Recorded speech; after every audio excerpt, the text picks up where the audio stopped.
जय सद्गुरू. विभाजन आणि एकमेकांपासून दूर जाणं ह्या गोष्टीला फार लोक कटुपणा म्हणून आत्मसात करतात. जसं एखाद्या गोष्टीतून जर त्याचे दोन भाग झाले तर त्या गोष्टीला माणूस नकारात्मकरित्याच घेतो. पण विभाजन कधीकधी आपल्या फायद्याचेही ठरते. प्रेमात झालेलं विभाजन हे सहयोग मानलं जातं. जसं एखाद्या स्त्रीचं प्रेम हे त्याच्या नवऱ्यामध्ये व त्याच्या मुलाबाळांमध्ये विभाजित केलं जातं तर त्याला त्या स्त्रीचं सहयोग मानतात.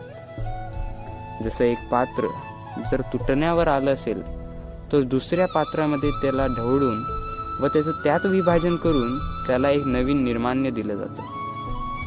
तसंच विभाजन हे माणसाला चांगलंही देतं व वाईटही देतं.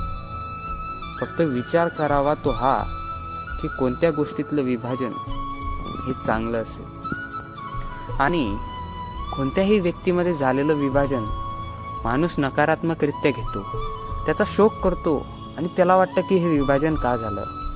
कोणी दबाव टाकून ते विभाजन थांबवण्याचा प्रयत्न करतं. पण माणसाच्या मनातून जेव्हा एकमेकांबद्दलचा आदर संपून जातो त्या टायमालाच त्यांचं विभाजन झालेलं असतं. मग तुम्ही त्याला कितीही जोडून ठेवण्याचा प्रयत्न केला तरी एक ना एक दिवस ती काडी नक्की तुटणारच. म्हणून जर तुम्हाला वाटत असेल की विभाजन होऊ नये तर तुमचे मन मजबूत करून ठेवा. जर तुमचं मन मजबूत असेल व तुमच्या मनात असलेला आदर जर जास्त असेल तर तुम्ही विभाजनपासून दूर राहा.